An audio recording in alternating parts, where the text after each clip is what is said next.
Fait beau là-bas, non? Il y a du soleil, fait chaud. Ah, écoute, c'est le meilleur Il y a package. beaucoup d'argent, hein? Ah oui. Tu sais, la première fois... C'est comment un gars qui sort du Créteil et se retrouve c'est à spécial. Hein. Monaco? C'est spécial, hein, parce que des Tout fois... cet argent-là. Ouais, mais c'est... Et tu sais- L'oseille. Ouais, mais tu sais que ce que j'ai toujours apprécié, tu vois, dans les relations qu'on a eues entre nous, les joueurs qui étaient au centre, à l'heure actuelle, on est comme des frères et tout, c'est que j'ai jamais vu, à part quand je t'ai dit qu'il y avait de l'égoïsme, mais globalement, il n'y avait pas de concurrence malsaine. Tu pouvais en avoir parce qu'il y avait des contrats. Et là, quand je te disais qu'il y avait de l'égoïsme, c'est parce que je sortais d'un extrême avec Clerf, où je vais te donner un autre exemple, pour revenir à Clairefontaine. Où moi, je me rappelle que John Bru et Cédric Kisamba, c'était notre capitaine. Les deux jouaient en numéro 6, tu vois, à deux. John, des fois, se faisait exprès de se jeter sur un joueur pour que l'autre pousse loin son ballon pour que l'autre la récupère. Tellement la culture tactique, c'était tout autre. Et ça, je te dis que tu le vois plus. Tu le vois même pas chez les pros. Donc ça, c'est des trucs... parce que les mecs sont d'autre chose. C'est trop intelligent. C'est du football de haut niveau à 15 ans. Et si tu veux, quand tu arrives à Monaco, on a des contrats. Il y a des mecs qui ont des contrats de 2 ans. Tu as des mecs qui ont des contrats d'1 an. Tu as des mecs qui ont des contrats de 5 ans. Tu pourrais te dire que les mecs qui ont les contrats les plus courts sont les plus égoïstes, mais pas forcément. C'était plus en fait les attaquants qui avaient cet état d'esprit non, il faut que je marque, etc. et tout, parce que peut-être que voilà, on leur a appris que s'il fallait qu'ils restent, il fallait qu'ils marquent des buts, tu vois. Il y avait déjà un peu cette culture des statistiques. Ça Non. commençait, non, il n'y avait pas. Moi, si tu veux, C'est Thomas, passe D, on parlait même pas de ça, non. Moi, quand j'étais jeune, passe D, c'était quoi? Il n'y avait pas ces trucs de passe D. Aujourd'hui, moi, je pense que tu vois, quand les statistiques sont arrivées, c'est beaucoup de personnes qui ne faisaient pas partie du football. Elles se sont insérées le football avec les statistiques, la data, pour justifier leur présence. Voilà. Souvent, les gens, les mêmes que moi, tu vois, pour moi, ils sont un peu hypocrites, c'est qu'ils disent que le football s'est dénaturé, mais c'est à cause d'eux que le football s'est dénaturé. C'est-à-dire qu'il n'y a pas de problème. Tu veux ramener ça, mais tu prends aussi la responsabilité que les joueurs que tu choisis, parce que tu vas choisir que des mecs de stats, Oui. bah, tu n'auras pas de contenu par contre. Tu n'auras pas les joueurs créatifs. Parce que les joueurs créatifs, de base, c'est pas des joueurs de stats, c'est des joueurs de ressenti football. Ils sont pas là pour regarder si à un moment donné, il doit être le centreur ou il doit être le buteur. Ils vont essayer de voir si l'action doit se jouer comme ça ou autrement, en fait. Ouais. Et de toute façon, c'est pour ça que le football aussi se ressemble. Mais bon, après, on pourra en reparler. Après, pour revenir à Monaco, bah, vivre à Monaco, première fois tu vois, que j'arrive, je me rappelle, je crois au magasin Diesel, je crois que je vois un débardeur à 700 balles. Un truc comme ça. Un débardeur. On bout de tes sous, quoi. Je te jure. Je me rappelle, il y avait un mec, je crois que c'était Laurent Moelby qui avait dit... il me demandait, mais avec le t-shirt, ça coûte combien? C'est le débardeur, Ouais. à 700. Ouais, je te jure. Et donc, toi, quand tu viens de la région parisienne, tu te dis, tu vas aller à Zara et puis c'est tout. C'est un autre délire. Ouais, exactement. Tu avais déjà des salaires? Ouais. C'était à la hauteur de la ville Oh non, rien à voir. Rien à voir, mais comme tu es nourri léger blanchi, toi, t'as pas ce problème-là. Et non, on avait des avantages énormes. Tu vois, par exemple, tu gagnais quoi en débardeur par mois? Je gagnais peut-être autour de, je sais pas, peut-être 1000 à l'époque. Ouais. C'était beaucoup. Hein. Cool. Hein. C'est beaucoup parce que même à cette heure-ci, dans les nouveaux contrats, il n'y en a pas qui gagnaient ça. C'est pas tout le monde qui gagne 1000 euros aujourd'hui. Hein. Et si tu veux, à l'époque, quand j'étais à Monaco, j'ai fait qu'1 an en centre de formation. Parce que Monaco, en fait, ils avaient des appartements dans toute la ville. Et ils te donnaient les appartements comme ça. Ah, tu restes au centre pendant la première année? Parce que moi, j'arrive tard. Si tu veux, comme moi, je suis passé par une préfo. Oui. Moi, j'ai fait mes 3 ans de préfo. Oui. Mais tu as des joueurs qui venaient, par exemple, du Sud. Tu as des joueurs qui venaient un peu partout. Eux, comme des fois, il n'y avait pas de préfo dans leur région, ils allaient directement en U15 à Monaco, en fait. Oui. Ouais. Directement à la formation. Quoi. Directement à la formation. Mmh. Donc, eux, ils sont restés 3 ans, par exemple, au centre. Moi, j'ai fait qu'1 an. L'année suivante, en fait, ils te donnent un studio. Et Après, ils te donnent un F2. Après un F3, jusqu'à que tu Tu sois deviens pro. Tu pro. vois. Exactement. Et t'es dans la maison. Voilà, là, tu as moins besoin d'eux, tu vois. Et nous, on avait une liberté qui était totale. Ça veut Et dire tu étais que... tout seul dans le studio. Exactement. Tu penses que ça, c'était... Ça, c'était une grosse différence par rapport à Clairefontaine. Mais c'était un équilibre de vie de fou. C'était trop bien. C'était trop bien. Ouais. Parce qu'en fait... Parce que Excuse-moi, Non, je te vas-y. coupe. Je pense que toute la famille à Clairefontaine, Ouais. elle est aussi un résultat du fait que vous êtes ensemble tout le temps, quoi. Ouais. Dans le moment que tu es tout seul, c'est différent, quoi. Il n'y a pas cette animosité avec un copain. Ou, voilà,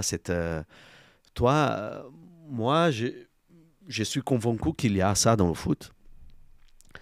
Les supériorités. Toi, la supériorité numérique, toi, la supériorité positionnelle, et toi, la supériorité émotionnelle. Ouais. C'est-à-dire, quand tu es 2 contre 2, le fait que tu connais ton copain, ça peut apporter une supériorité. Un supplément d'âme. Vous avez un entendement que les autres en face n'ont pas. Exactement. Toi. Et là, par exemple, et ça s'écrit j'imagine, dans des situations comme ça aussi. Quand tu es dans la chambre, quand tu manges ensemble. Exactement. Mais quand tu es tout seul dans ton appart, ça se perd un peu, ça, non? Écoute, les 3/4, on savait pas faire à manger. Donc déjà, on mange au centre. On s'inscrit ensemble tous. Vous allez juste dormir là dans Ou de l'appart. temps en temps, on va au McDo parce que c'est le plus rapide. Mais ça ne nous empêchait pas de nous voir souvent. Par exemple, je fais n'importe quoi. Comme à 17 ans, on n'avait pas le permis, la plupart. En fait, et que c'était à la Turbie les entraînements. La Turbie, c'est en hauteur, tu vois. Je connais pas là-bas. En fait, Monaco, c'est en bas, on va dire, où il y a la mer et tout. Ouais. Et la Turbie, c'est en montagne, tu vois. À la montagne. Hein. Exactement. Et donc, en fait, t'avais à côté. Exactement. Et t'avais les comment on appelle ça. Il y avait une navette, en fait, qui venait chercher tous les mecs de la ville, en fait. En fait, c'était une organisation comme ça. Tu montais à la navette à la Turbie, tu finissais l'entraînement, ils te ramenaient au Louis II. Ils dispatchaient tout le monde. Tu mangeais à midi et tout le monde rentrait chez soi en bus et tout. Nous, on adorait ce style de vie. Oui, à la fin, vous étiez toujours ensemble, quoi. Oui, parce que on a toujours été comme ça. Et souvent, les footballeurs, on reste souvent ensemble, je pense aussi par sécurité. Après, c'est un défaut aussi qu'on a chez nous, c'est qu'on ne se construit pas assez aussi avec le monde extérieur.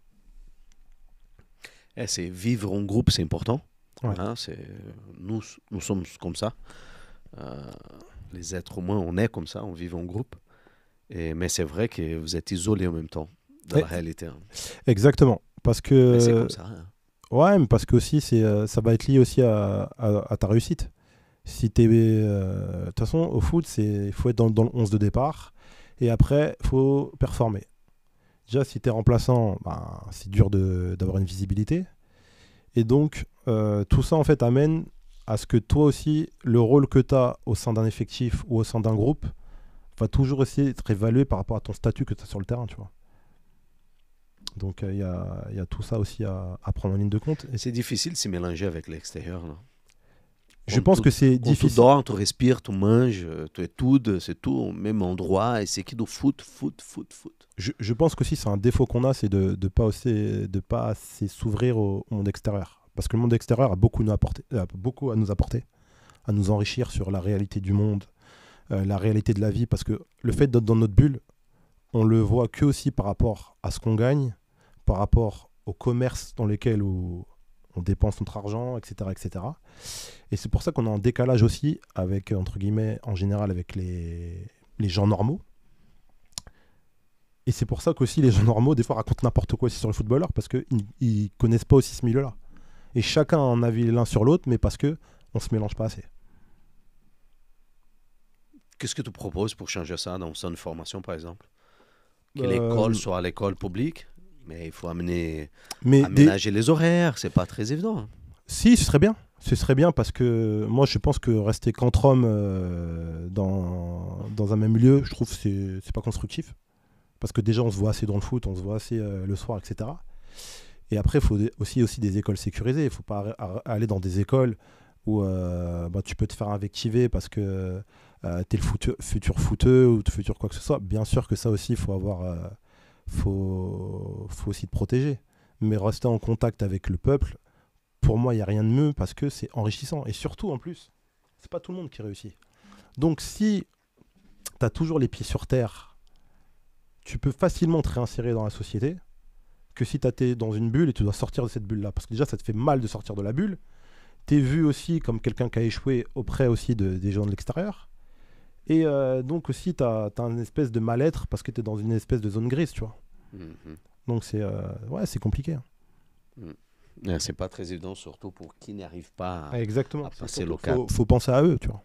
Parce que t'as plus d'échecs que de réussites. Tu as vécu ça, pas toi directement, mais avec les autres gamins. Ouais.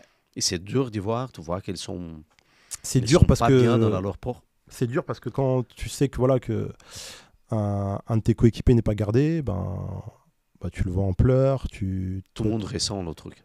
Tu perds un ami, tu perds quelqu'un et ça, en fait, je sais pas, je vais pas te faire une comparaison. Bon, je veux te dire ça, mais c'est pas vraiment une comparaison. Mais c'est comme la mort en fait, c'est-à-dire que des fois à un moment donné, tu vois là, j'ai appris aujourd'hui que un de mes anciens coéquipiers est décédé, tu vois. Et tu te rends compte que oui, on est que de passage en fait.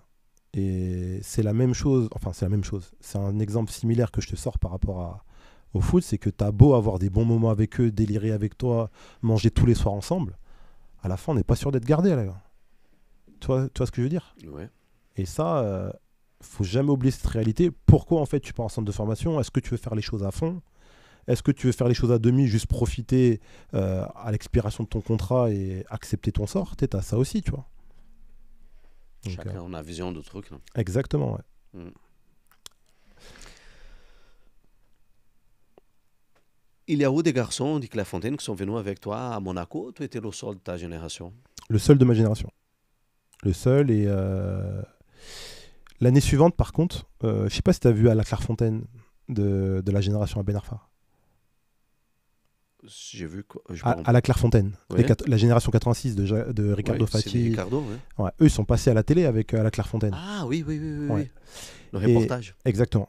Eux, il y en a 3 qui sont venus. Venus à Monaco. Ouais. T'as Elmi Loussaïef, Nadim Saïd et Sébastien Maillard. Ah, Saïd, il était là-bas. Nadim, ouais. Nadim était là-bas. Et les 3 m'ont rejoint. Donc quand j'ai vu aussi que des mecs de Clerf venaient l'année suivante, j'étais très content, tu vois. Parce que c'était la famille Clerf qui venait et tout, donc ça a encore renforcé les liens et tout. Ouais. C'est cool. Comment ça se passe donc à la fin à Monaco, ta évolution et quand tu t'approches au monde pro, est-ce que tu peux me raconter un petit peu ça? Si tu veux, j'ai été quelqu'un qui bossait pas assez. Ouais. Qui jouait sur ses acquis. Et souvent, mes coachs, que je sois même le coach Merel à Clerf, mon coach Paul Pietri, mon coach Fred Barilaro et tout, me tensaient beaucoup parce que je marquais pas assez et tout. Et je me rappelle que le coach Pietri disait souvent aux générations qui étaient en dessous de moi, parce que c'est ces générations qui me la sortaient à chaque fois, il me disait, ouais, Maurice Belay, limite, c'est un escroc, tu vois. Il nous fait croire que... Parce que comme je prenais le ballon de loin, et que je driblais et tout. Le terrain. En fait, quand j'arrivais devant la surface de réparation... T'es fatigué, quoi. Non. Comme si, tu vois, j'avais besoin d'un spectacle, comme si je faisais cacamou sur moi, tu vois. Et il disait, ouais, on se lève de notre siège, et dès qu'on arrive dans la surface, on se rassoit, on est déçu, tu vois. Et à chaque fois, mes anciens partenaires du centre, ils me sortent à chaque fois, ils me prenaient en exemple pour parler de ça. Et à chaque fois que je l'ai au téléphone, il me chambrait tout par rapport à ça. Qu'est-ce qui manquait là? J'étais pas assez tueur. Mais tu ratais la cage, c'était quoi? Je pense que j'étais pas doué naturellement pour marquer. Par contre, j'ai jamais voulu le bosser. Et ça me dérangeait pas, entre 13 et 16 ans, ça me dérangeait pas. Bosser, ça dit quoi? Je n'étais pas un bosseur, ça dit quoi? Qu'est-ce qui t'a manqué? Tu sais, quand tu t'élimines quelqu'un et que tu veux toujours centrer, c'est que t'as pas envie de tirer. Parce que j'avais des opportunités de tirer. Mais depuis petit, je faisais ça. Et où ça arrive là le boulot? Je n'arrive pas à la corrélation avec le bosser boulot, ou pas. Hein? Le boulot, à être un bosseur. Non, le boulot, c'est à un moment donné, tu changes ton état d'esprit. C'est-à-dire qu'à un moment donné, déjà, t'en fais un peu plus. Moi, par exemple, je travaillais jamais devant le but. Et pourtant, mes coachs ils me disaient travailler devant le but. Moi, je voulais pas. Mais comme j'étais assez La finalisation, dominant- tu dis. Ouais, la finalisation. Mais de toute façon, c'est ce qui m'a manqué toute ma carrière. C'est ça qui a manqué pendant toute ta carrière. Ah ouais, si tu veux gagner 300 000 euros en plus par mois, là c'est là qu'il faut. C'est les 18 mètres qui comptent. Le reste, c'est. Mais c'est comme ça. Mais d'un autre côté, je me suis dit, ben, Marquer des buts pour toi, c'était pas la finalité, quoi. même tu sais que ça me rendait pas plus jouer que ça. Je vais te donner un exemple. Moi, des fois, j'aimais plus faire des conservations que de faire des matchs. Des fois, je prenais plus de plaisir à faire tourner un joueur, tu sais, dans du tiki-taka. En effet, tu ne marques pas beaucoup de buts dans ta carrière. Je marquais 15 buts. C'est comme si je faisais une adhésion par mois, une adhésion par an, tu vois. Ouais. Tu mets, et normalement, tu sais, quand tu mets aussi peu de buts, tu peux pas rester 12 ans en pro, en Ligue 1. J'ai jamais fait de Ligue 2, tu vois. J'ai fait que de la Ligue 1. Et pourquoi tu peux pas, je te dis ça? C'est parce que moi, les journalistes ont essayé de me tuer. Hein. À coup d'articles, ils te démontent, etc. Et tout. Tout le temps, Ouais, tout le temps. Mais pourquoi? Parce que parce que tu ne marquais pas. tu marquais pas. En plus, moi, j'étais un mec qui parlait à tout le monde. C'est sûr que même des mecs qui me méprisaient, je leur répondais quand même. Après, je me suis dit, par contre, peut-être que je vais muscler certaines choses pour qu'il y ait un minimum de respect, tu vois. Tu peux dire que je suis pas bon, mais tu peux employer d'autres termes, tu vois. Mm. Tu vois ce que je veux dire? Mhm. Et parce que j'ai vu il y en a d'autres qui le faisaient et que ça payait, en fait, leurs Ça efforts. paye. Ouais, donc, Tu étais préjudiqué, on dit en français. Comment? Tu penses que tu as payé cher la relation avec les médias? non, parce que, Pas en la fait, relation, mais l'approche que les médias ils avaient par rapport à ton jeu, ça t'a coûté cher. ah oui, Ça t'a coûté des contrats, ça t'a coûté de salaire. mais en même temps, ils avaient pas tort. Sauf que, encore une fois, comme je te dis tout à l'heure, les chiffres, c'est quoi?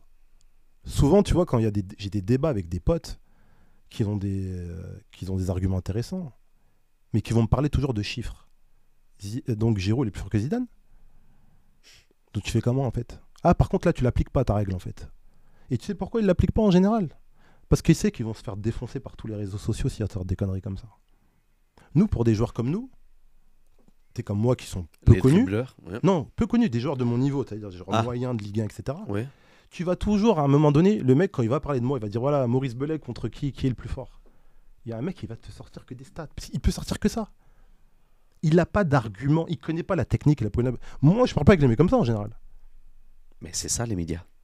Oui, bah, dans ces cas-là, c'est des chiffres. En fait, tu appelles ça after foot business, tu sais, comme BFM Business. Tu parles pas de foot. Sinon, ton émission, elle dure 5 minutes en fait, et tu parles de chiffres. Ah oui, tu fais vraiment un tableau là et c'est fini. Ouais, tu mets ton tableau Excel, tu mets tes chiffres. Lui, il est plus fort que lui. Le problème, c'est que quand tu parles de Zidane, ils peuvent pas l'appliquer la même règle. Parce que Zidane, on allait nous proposer qu'il cassait la gueule à tout le monde. Donc on fait comment en fait? Et aussi, certains ont peur.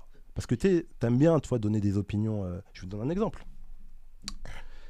Mon équipe marquait plus de buts quand j'étais avec eux que quand j'étais pas avec eux. Comment ça se fait en fait? Pourquoi je suis pas un buteur? Comment on fait? Mais tout ça, ils n'ont pas les réponses. Même parce que moi, je sais qu'ils n'ont pas cette compétence-là. Mais parce que, par contre, ils ont un stylo pour écrire. C'est deux choses différentes. Hein. Donc, auprès des coachs et des clubs, tu étais toujours rassuré par rapport à ton style du jeu. Mais parce qu'un coach, il voit les choses différemment. Ah oui, bien sûr. Un coach, lui, il est là pour Copain gagner aussi. des matchs et il sait ce que tu lui apportes.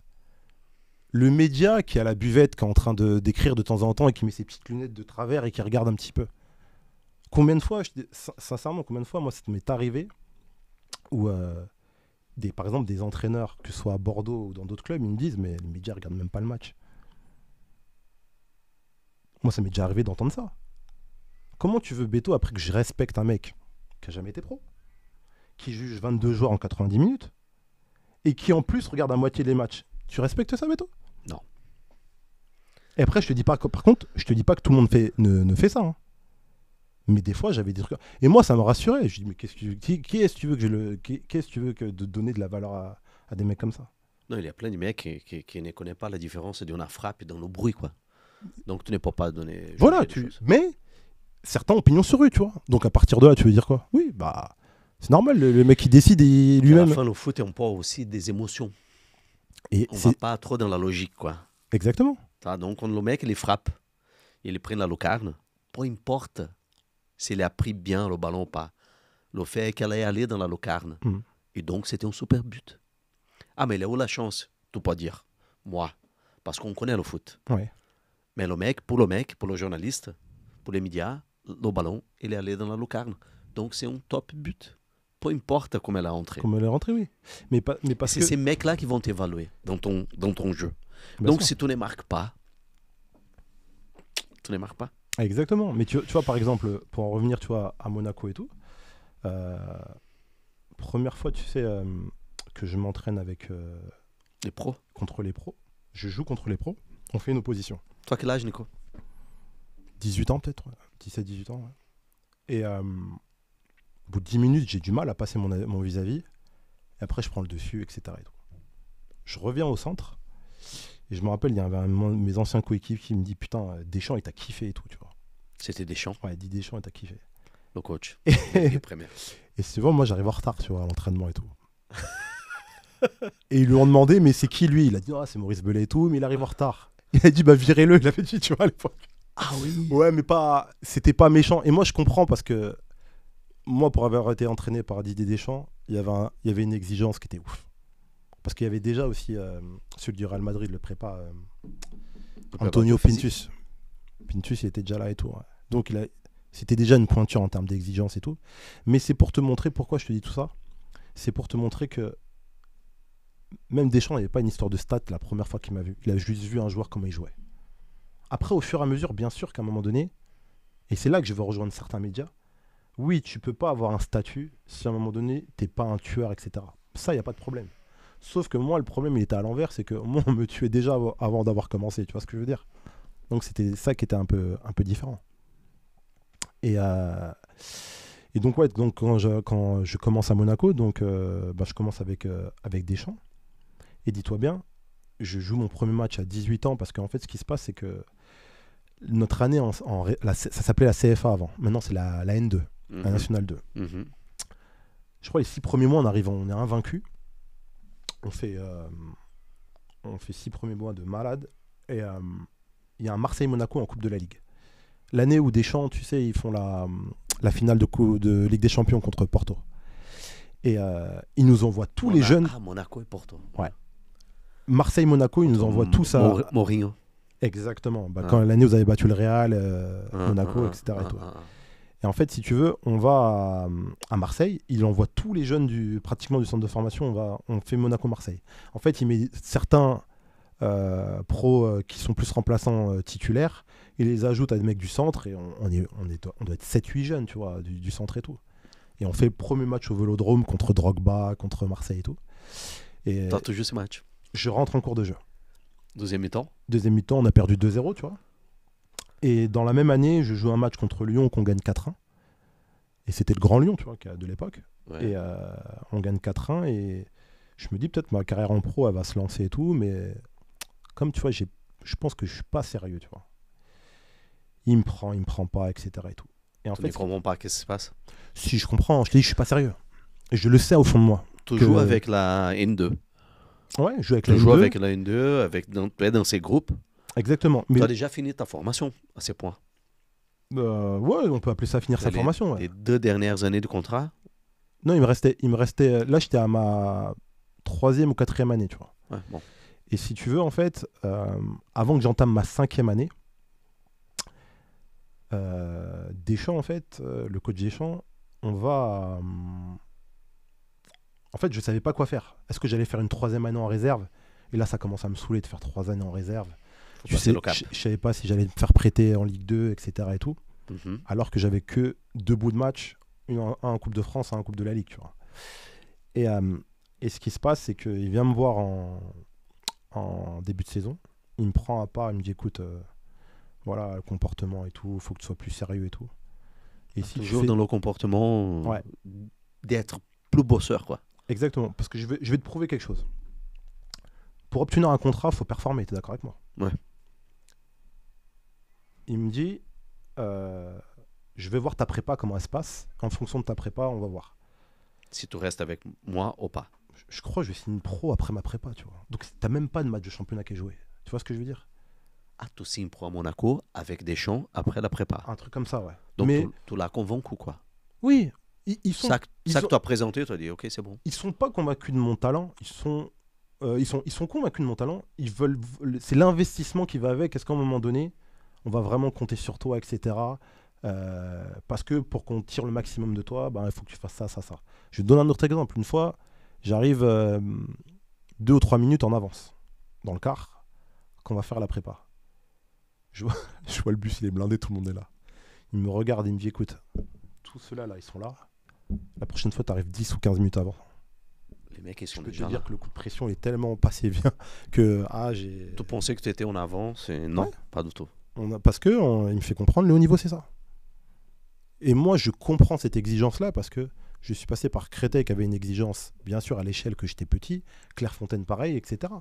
Donc, en fait, tous ces mots-là, ces mots crus, moi, ça me dérange pas parce que j'ai grandi là-dedans, en fait. Toi, j'ai baigné dedans. Tu étais un peu relax à Monaco. Ouais, je pense que j'avais contrat de 5 ans, que je jouais tout le temps. Ouais, j'étais un peu comme ça. J'ai jamais eu cette ambition de te dire... tu vois, par exemple, de pas être en équipe de France de jeunes, ça m'a jamais vexé ou quoi que ce soit. De temps en temps, peut-être, ça m'a fait un petit truc, mais bon, c'est vite passé à autre chose, tu vois. Et ça, c'était un truc qui n'était pas normal d'avoir ça, en fait. Parce que tu Cette dois être ambition. touché. Tu dois être touché par quelque chose. Et quand j'arrive, si tu veux, à Monaco et que je fais la prépa avec eux, la prépa, elle est dingue. La prépa était plus dure que les matchs. C'est-à-dire, Tu là, commences pour la première fois, tu es vraiment à fond, full time, avec les pros. avec les pros. C'est-à-dire, après la discussion, il me dit, sois sérieux, etc. Tu commences à 7h ton premier entraînement, deuxième entraînement à 10h, à 16h. Et tu fais ça tous les jours. Au départ, tu appelles tes parents les 2 premiers jours, après, tu n'appelles plus personne parce que tu n'as plus la force d'appeler personne. Et je me rappelle, on est rentré en cours de jeu contre Lorient. J'étais rentré en cours de jeu. Et j'avais trouvé ça beaucoup plus facile que les oppositions à l'entraînement et tout. Parce que le niveau, il était archi élevé. Il était vraiment très, très élevé. C'est-à-dire Donc, que... tout, quand on parle de niveau tactique, physique, technique et mental. Mental, ouais. Et tu vois, par exemple, avant, tu sais, que je sois avec le groupe et que 2 ans avant que je fasse mes matchs, j'allais de temps en temps avec les pros. C'est-à-dire que je faisais partie des fois des plus jeunes. J'allais avant des mecs qui avaient 1 ou 2 ans de plus que moi, voire 3. Ok. Donc j'avais des temps d'avance, tu vois, par rapport à ça. Tu perdais un ballon avec les pros et tout le monde te regardait comme ça. Deuxième ballon, tu tremblais. Et c'est pour ça que la réussite d'un mec de 18 ans à cette époque-là, l'ère dans laquelle on vit et avant, ça n'a rien à voir. Tu penses que c'est plus facile aujourd'hui? Pour moi, oui. Le niveau est plus faible. Pour moi, oui. Pourquoi, Nico? Qu'est-ce que tu vois que c'est plus faible? Tu te Il rappelles n'y a que pas cette exigence? Non, tu te rappelles que je te parlais tout à l'heure de contenu, de data. Oui. Quelle est la première chose que les joueurs y font? Courir. Prendre des GPS. Où est le football là-dedans? Oui, mais quand on parle... oui, mais tu penses que c'est plus faible à niveau technique, tactique? Tactique, non. Technique, Tactique, je pense que ça a changé beaucoup. non. Tactique, non. Non? Je trouve pas. C'est pas parce que tu... Tous les schémas qui sont en place Ouais, aujourd'hui, ouais, mais- tous les analyses de l'adversaire et tout ça, Oui, mais aujourd'hui, je pense que c'est encore plus pointu. quoi. trop d'informations tue l'information aussi. C'est-à-dire que tu peux venir avec des petites lunettes, avoir ton marqueur, ton feutre rouge, tout ce que tu veux. Des fois, il peut aussi avoir de la blufferie, tu vois. Parce que tu sais, après, nous aussi, on juge de notre canapé. Mais des fois, quand tu coulisses mal, pas dans le bon timing, c'est un problème tactique. Oui, bien sûr. C'est-à-dire que tu peux avoir tous les schémas que tu veux. Si à un moment donné, le B à bas, tu sais pas le maîtriser, tu vois, il y a des écoles maintenant de foot qui pensent aussi que l'analytique, c'est pas bon. L'analytique, tu sais, c'est le fameux je prends un ballon, je tape contre un mur, clac, clac, 50, 100, 150 fois. Mais tu fais ça pourquoi? Pour avoir de la sensibilité avec ton pied, pour maîtriser ton ballon. Bah, ça se fait plus parce que tu as une génération de jeunes, il faut faire que du jeu avec eux parce que c'est l'enfant roi, l'enfant plaisir. Bah, je suis d'accord avec toi par rapport à ça. Ah oui. Bah, je vais donner un exemple. Il faut s'entraîner comme tu joues. Moi, je pense un exemple que... Si tu t'entraînes d'une autre façon, tu n'arrives pas à jouer de façon qu'il faut, quoi. Je pense que, tu vois, par exemple, il y a des joueurs qui connaissent pas entièrement le rôle de leur poste. Oui. Parce que je pense qu'on leur donne trop d'informations. Oui. Et ils sont plus à vouloir faire du dépassement de fonction par rapport à leur poste que maîtriser d'abord leur poste. Regarde les défenseurs, ils aiment plus défendre. C'est que des mecs qui ont des pieds. Maintenant, c'est les gardiens que tu prends un gardien qui a des pieds au lieu d'avoir des mains. Tu vois, c'est pour te dire comment on appelle ça, l'extrême où ça va. Et moi, je peux l'entendre parce que ça va aller pour des projets de jeu, par exemple pour un coach comme Guardiola, pour d'autres coachs qui ont un projet de jeu basé sur l'extrême, on va dire, technique. Mais c'est pas parce que l'un fait ça que tout le monde doit le faire. Tu vois ce que je veux dire?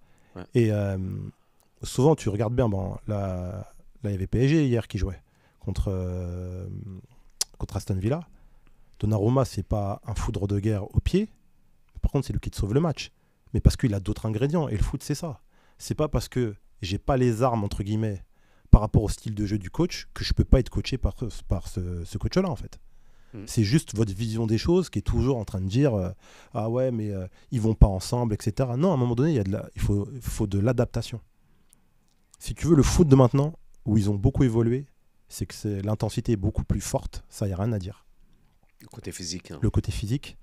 Techniquement, sur certains postes, oui, c'est beaucoup plus fort. C'est beaucoup plus fort techniquement, mais est-ce qu'à la finalité, c'est beaucoup plus efficace? Ça, j'en sais rien. C'est ça que je mets en discussion. Ouais. Parce que moi, tu vois, je suis de l'école que le foot, c'est répétition. Moi, je pense. Quand tu es jeune, c'est de la répétition, parce que la répétition, c'est de l'acquisition. Et exactement. mémorisation. Tu as appris ça, non? Ouais. Répétition. Tu regardes, par exemple, l'Espagne à l'Euro 2024, l'année dernière. Ils ont le même football que l'époque Iniesta et tout, sauf qu'ils ont rajouté 2 ailiers qui vont un peu plus dans la verticalité. Ça, c'est bien parce qu'en fait, ils se sont adaptés au nouveau football, mais sans changer leur base, en fait. Tu vois ce que je veux dire? Oui. Et nous, des fois, en France, j'ai l'impression qu'on va dans tous les sens sans vraiment savoir où on veut vraiment aller. Tu vois? Sauf que on a de la chance, c'est qu'on a un pays multiculturel et que on a tout style de joueurs au niveau de talent individuel. Et c'est ça, en fait, qui fait notre différence. C'est ça la force de la France aujourd'hui. C'est ça la France, c'est-à-dire que tu peux avoir un style Giroud, point de fixation. Tu peux avoir un Kolo Muani profondeur. Tu peux avoir un Ousmane Dembélé. Tu peux avoir un Mbappé. Tu peux avoir un Kingsley Coman. Tu peux avoir un Allen Saint-Maximin. Tu peux avoir un Matistel. Tu peux avoir du Pogba, du Kanté. Qui fait ça au monde? Personne, pratiquement. Personne. Même, tu vois, même les Brésiliens qui avaient un côté... Je pense que c'est la diversité physique, Nico. Oui, mais je pense aussi. Il y a des profils que je vois en France que tout n'y a pas au Brésil. Bien sûr. Il n'y a pas. Il n'y a pas, ouais. Parce que là, c'est différent. Là, voilà, la population, elle est faite comme ça. Et ici, il y a tous ces mix. Et que tu peux avoir un mec de 1m90, comme tu peux avoir un petit, et tu as tout le monde, quoi. Tu as toutes sortes d'êtres humains, on va dire. Ouais. Exactement. Ouais. Le rapide, le moins rapide. Et ça, c'est une richesse pour la France. Et... Bon, les coachs, ils disent ça, non? Comment? Les coachs, il y a des coachs les coachs au niveau pro, comment s'appelle l'Argentin qui a été récemment à Rennes? Sampaoli? Sampaoli, il a dit, vous avez les meilleurs éléments ici. Oui, en termes de produits, ouais. Il faut juste... Ouais, faire matcher comme un Rubik's Cube, il faut juste matcher le truc, ouais. Mettre ensemble. Exactement. Non, et pour en revenir, tu sais, on était à Monaco, c'est ça? On parlait de Monaco et tout. Ouais. Et si tu veux, le rythme des premiers entraînements, il était quand même assez élevé. Et en fait, ça m'a permis aussi que quand j'ai fait mes premiers matchs en pro, à rapidement aussi de prendre une certaine exigence de niveau et tout. Et c'était beaucoup plus facile des fois en match qu'en entraînement. Après, le problème, c'est qu'après, c'est des évolutions de statut. Dès qu'en plus, j'ai un peu plus de temps de jeu, donc les attentes, elles étaient tout autres. Et c'est là que je te dis que mes stats, elles sont pas bonnes. Parce qu'à un moment donné, quand tu plais aux gens au niveau du jeu, il faut les rassurer au niveau des stats. C'est comme ça. Et ça, je le comprends tout à fait et j'en serais le premier coupable. C'est pour ça que souvent on me dit oui, est-ce que tu aurais pu faire mieux? Oui, mais si ma carrière elle est comme ça, elle est comme ça. C'est que je l'ai mérité. Et des fois aussi, je suis content. Pourquoi? Parce que quand je vois le nombre de joueurs qui ont voulu s'inscrire au foot, qui veulent être pro et d'avoir eu sa carrière comme ça, je remercierai jamais assez Dieu de m'avoir béni comme ça, tu vois. Et moi, je pense qu'il faut le prendre comme ça. C'est toujours l'histoire du verre à moitié plein ou à moitié vide. Qu'est-ce que tu veux regarder? Donc, exactement. Et donc, tu commences à t'entraîner avec Deschamps en équipe première. Et tu passes toute l'année avec eux? Je passe toute l'année parce que je C'est ton signe. 4e année? contrat ou Non, en fait, dernière? j'ai dans ma 5e année espoir. Mais comme je t'ai dit, j'ai la discussion avec lui peut-être au mois de mai, au mois de juin, sur tu vas faire la prépa avec nous. Je rentrais dans ma 5e année. Sauf qu'après la prépa, il m'a fait signer pro en fait. Je signe pro rapidement, donc Ah je oui, signe tout c'est pro pro. 3 ans. 3 ans. Ouais. Quand tu t'approches vraiment à ces mondes pro là, c'était qui les stars de Monaco à cette époque? T'avais Evra. Ah oui. T'avais.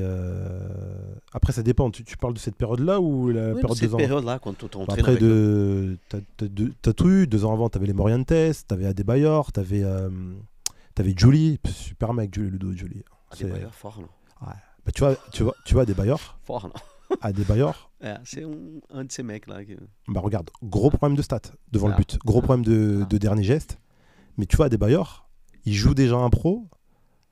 Il vient à Monaco, il a déjà fait 1 ou 2 années à Metz. Le mec, il a juste 1 an de plus que moi. T'imagines la précocité qu'il avait déjà au niveau, etc. Et en fait, il explose quand il va à Arsenal. Au niveau des buts, etc. et tout. Mais Beaucoup de blessures, non? j'ai plus souvenir qu'il avait eu beaucoup de blessures. Mais tu vois, par contre, dans le jeu, il pesait sur les défenses, AD. C'est comme, tu vois, tu as un peu en ce moment Brelem Bolo, tu vois, qui a du mal dans le dernier geste. Mais le prendre de dos au but et tout, faire son tour, c'est compliqué. Il est trop costaud, tu vois. Et il y en a, ils vont pas comprendre parce qu'ils ne jouent pas, ils jouent beaucoup alors qu'ils ne statent pas dans une équipe qui est 2e du classement. Mais moi, je vois ce qu'il apporte au niveau de fixer les défenses, d'être relou pour les défenses. Et je comprends pourquoi Adi Hutter, il le met titulaire. Bon, bref, après, c'était juste une petite parenthèse. Et ouais, il y avait Adebayor, il y avait Maicon, tu sais, le Brésilien. Ah, le Brésilien, le Ouais. latéral Latéral droit. Droite. T'avais Zikos, Bernardi. T'avais Givet, t'avais Schilacci, t'avais Olivier Capot, t'avais Christian Vieri, t'avais Cheventon, t'avais Kamel Meriem. Il avait des noms. Non, il y avait trop de monde. À un moment donné, quand on faisait tu sais, on était un groupe assez conséquent. Et en fait, des fois, il y avait des oppositions à la fin. Oui. Et je te jure, des fois, nous, les petits jeunes. Evra devant toi, souvent. Non, des fois, j'étais plus remplaçant de l'opposition. C'est-à-dire qu'ils nous mettaient dans un coin. Allez faire un mur sur le côté. Je te jure, tellement il y avait du monde. Ouais. Tellement il y avait du monde. Et c'est là qu'on voyait que Monaco, c'était un club quand même de haut niveau. Parce que rien que pour avoir du temps de jeu sur une opposition, tu te rends compte que tu étais même remplaçant de l'opposition. Tu vois. Et donc, cette première année, je commence mon premier match contre Auxerre. 2e journée. Il me fait rentrer en cours de jeu où on perdait 2-0. Et je fais une bonne rentrée, tu vois. Je fais une bonne rentrée, j'apporte de la percussion, etc. Et tout. Et après, j'ai de la continuité, sauf que Deschamps, il arrête au mois de septembre. Ah. Et c'est... septembre déjà, au début de la... septembre ou octobre, mais septembre, je pense. Plus. Pourquoi? Résultat? Ouais. Non, même pas. Je pense qu'il part lui parce que je sais qu'à l'époque, on avait dit, il a sorti une phrase qui n'avait pas plu, qu'il avait dit que Monaco n'était pas un grand club. Je sais pas, après, ça partait dans tous les sens. Mais je sais que lui était parti parce que je pense aussi, le connaisseur qu'il est, il a vu qu'il y avait une fin de cycle. Et moi, je voyais aussi de l'extérieur, et même avec le recul, que j'étais rentré à l'intérieur d'une fin de cycle. Tu le voyais parce que tout le monde après est parti un peu partout. Pat Evra en janvier, il est parti à Manchester, Adebayor à Arsenal, d'autres sont partis et tout. Et donc tu sentais que c'était plus la même équipe que 2 ans avant, tu vois. Pendant la prépa et ces débuts d'année, quand tu vois tous ces mecs à côté de toi, ouais. Tu dis, j'ai le niveau pour être là.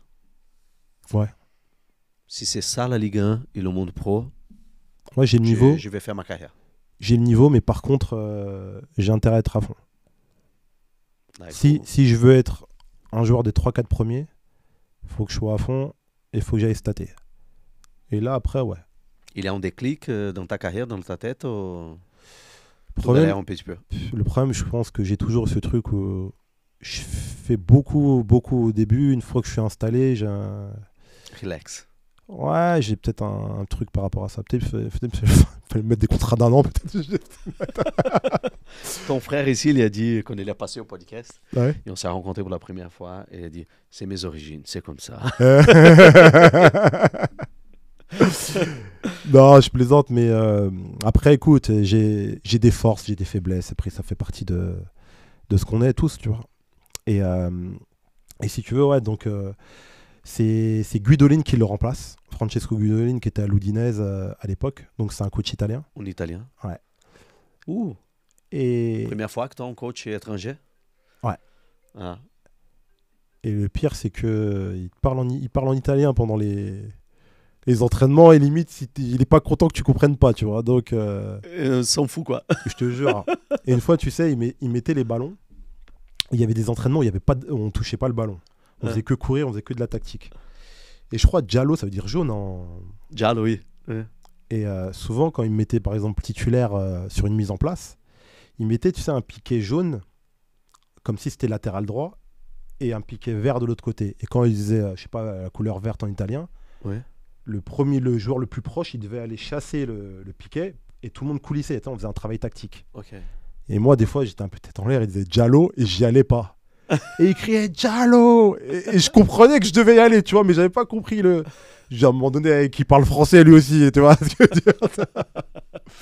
Donc, Et fini la saison avec vous la première année? ouais. Et lui, il m'a kiffé. Ah oui? Il m'a kiffé et il m'a dékiffé après. Pourquoi?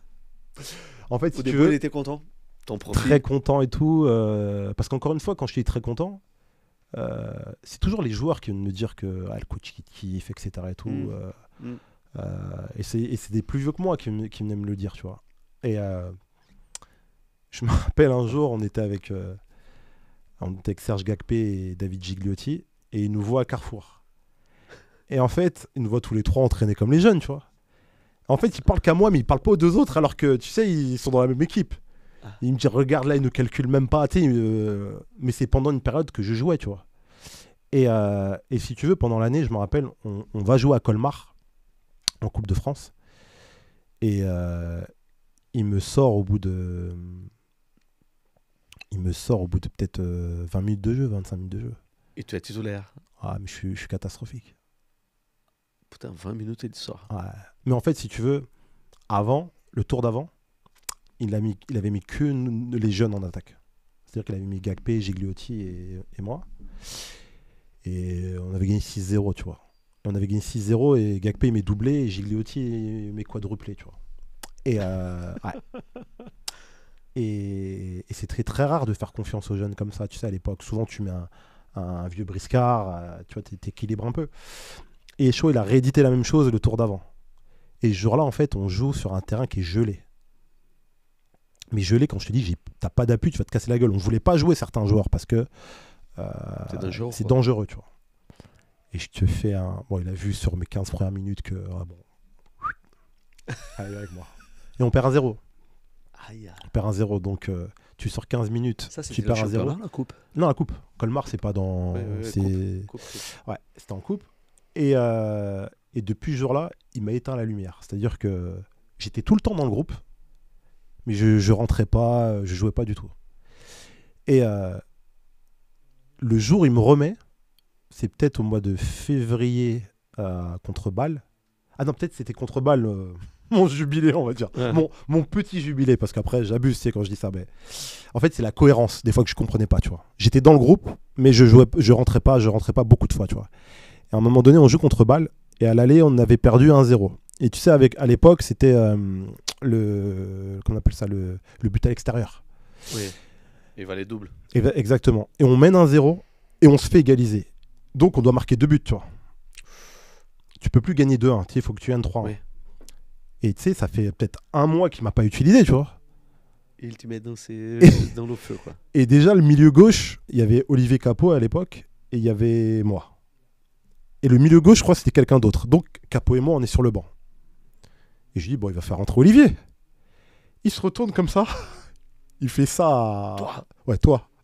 C'est-à-dire que je suis pas à l'échauffement. Normalement, en deuxième mi-temps, les probables qui vont rentrer, ceux qui sont déjà à l'échauffement. Ouais. Mais je suis sur le banc, donc j'ai dit, aujourd'hui, je vais pas rentrer, alors.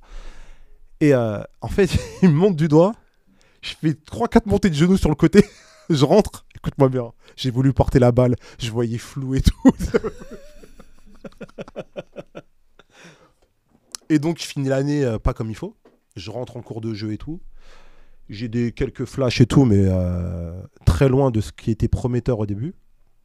Et après, Guidolin n'est pas gardé. Et c'est Laszlo Bologna qui arrive. Un autre étranger, quoi. Laszlo Bologna, il arrive, donc tu sens que ça passe pas. Qu'à Monaco, Monaco aime bien les coachs comme ça, là. Ouais, Étrangers. étranger, ouais. Après, c'est une ville. C'est une ville où, après, qui est composée aussi de beaucoup d'étrangers, donc ça, ils connaissent, tu vois. Et en fait, ça passe pas trop parce que je le vois, il est assez rigide avec les jeunes. Et moi, si tu veux, j'avais déjà fait une quinzaine de matchs. Donc, tu sais que tu peux être potentiellement prêté, tu vois. Je pensais que j'allais être prêté en Ligue 2. Et en fait, Sedan et Nancy se manifestent. Sedan et Nancy se manifestent. Et Sedan, c'était en Ligue 1. Ils viennent de monter de Ligue 2 à Ligue 1. Et au départ, si tu veux, je fais les matchs amicaux. Je fais la prépa avec Monaco, je fais les matchs amicaux et tout. Et en fait, ce qui se passe, c'est que je crois, je marque même pendant les matchs amicaux, déjà miracle, tu vois. Et première journée, en fait, on va à Nancy. Et tu sais, ils avaient acheté Jérémy Ménez. Et je me suis dit, putain, Ménez, on joue au même poste. Et dans ma tête, t'es quoi, on va jouer tous les deux. C'est comme ça que tu te mets ton mindset. On va jouer tous les deux. Bon, je vais pas être le remplaçant, non, on va jouer tous les deux. On va s'arranger, mais on va jouer tous les deux. C'est comme ça que tu t'es un compétiteur, tu vois. Tu prends ton truc, tu vois. Et ce qui se passe derrière, c'est que première journée, je crois qu'il fait jouer mon pote qui est arrière gauche, milieu gauche. Je dis, bon, écoute, si Ménez il est blessé, il commence à mettre un arrière gauche, milieu gauche, là, on va se faire prêter. Et en fait, je me rappelle, il fait rentrer Mimo Calonne, Mohamed Calonne, tu sais, qui était à l'Inter et tout à l'époque. Il le fait rentrer en cours de jeu avant nous. Il avait raté la prépa 10, 15, 20 jours, tu vois. Donc lui, il vient largement avec nous, il rentre avant nous. Tu sais, j'avais toutes ces déductions. J'ai dit, tu sais quoi, si c'est comme ça, je sens que l'année va être longue, autant se faire prêter et tout. Et en fait, depuis ce jour-là, et pour te dire les incohérences des fois du milieu, là, c'était la première journée contre Nancy. La deuxième, on joue Saint-Etienne. Entre la première et la deuxième, donc il y a Sedan qui arrive et je dois me faire prêter à Sedan. Et Nancy m'appelle le jour du match. Le jour du match, on joue Saint-Étienne, je crois, un samedi. Et il m'appelle avant la sieste et tout. Pendant la sieste plutôt. Il me dit, ouais, on veut que tu viennes, etc. Et tout. Sauf que je joue Saint-Étienne et je suis prêté à Sedan en fait la semaine suivante, tu vois. Tu participes à ces négociations ou... Quoi, il m'appelait, même moi, je sais même pas ce que je racontais. Tu avais un agent, Nico? À cette époque-là, non. Et donc, c'est entre toi et le club, quoi. Ouais, mais moi, j'y vais, je sais même pas où je vais, tu vois. Donc, tu n'hésites pas. Ouais, parce qu'il me faut du temps de jeu. Parce que si tu veux, on connaissait un peu les règles, qu'il fallait avoir du temps de jeu. En plus, je rentrais dans ma deuxième année. Et l'année prochaine, il me restera un an. Vaut mieux que tu arrives un an avant avec le plus de matchs possible.